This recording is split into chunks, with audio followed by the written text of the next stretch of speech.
My father finally got a subpoena from the January 6th committee. Did anybody see this? This hoax committee, and I'm telling you, I told him a minute ago, I go, you have to go testify. You know what? Because it'll be the greatest entertainment.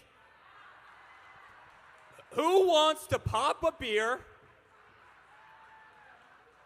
make some popcorn, and watch Donald Trump talk about election fraud in the United States of America?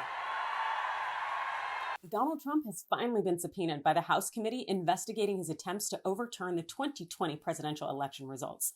Now, you would think that the former president and his minions would tread lightly now, but they're having a field day with it, and it's for reasons that you may not necessarily realize. Welcome into TYT's Overruled. I'm your legal analyst, Adrienne Lawrence. The 1-6 committee has subpoenaed former President Donald Trump to produce documents and also to testify before Congress. Now, he's been subpoenaed to turn over documents by November 4th and then to sit for a deposition on November 14th. As it concerns those documents, this per the New York Times.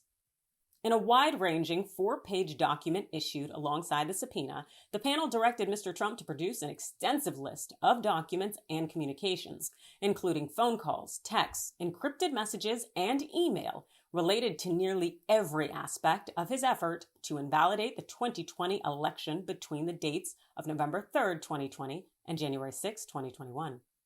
Usually, it would behoove of individuals subject to subpoena, who also may be targets for criminal investigations, to refrain from public statements about the underlying issues. But as we know, former President Donald Trump doesn't really take legal advice well. At the Save America rally in Texas this past weekend, Trump took to the mic to address the subpoena, only to deflect, per the usual, and tread into the exact territory the 1-6 committee is investigating. And they sent me a subpoena the other day. They sent me a subpoena. Think of it.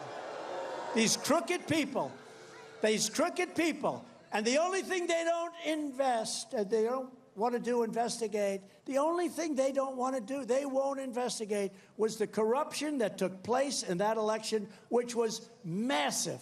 And the facts are all there. We have so many for every single swing state. You take a look, and most of the people in this audience know it, because you know a lot more. And these people back there, they don't want to cover it.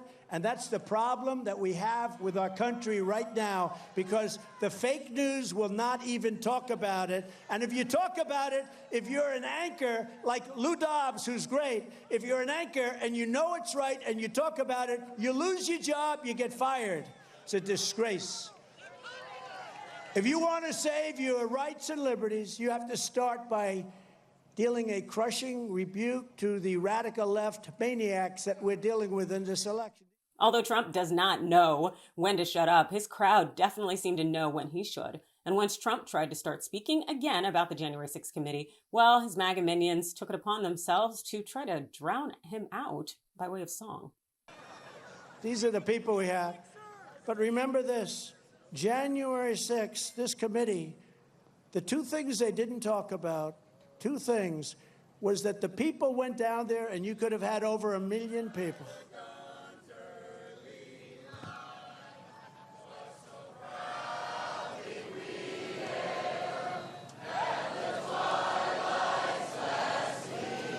Trump isn't afraid of the congressional committee or of the subpoena, but why should he be?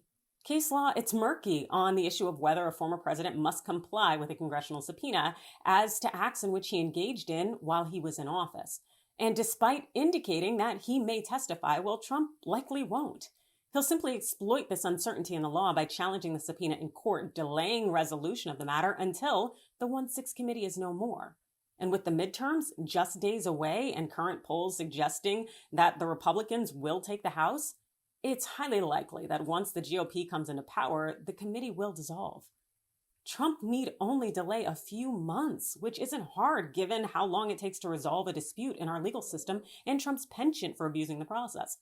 Plus, even if Trump skirted the subpoena and the 1-6 committee voted to refer him for prosecution, do you really think that Attorney General Merrick Garland is going to prosecute Trump on a misdemeanor?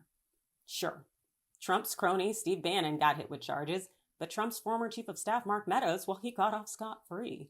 Congress simply has too little power here and too little time to make this Trump subpoena anything meaningful.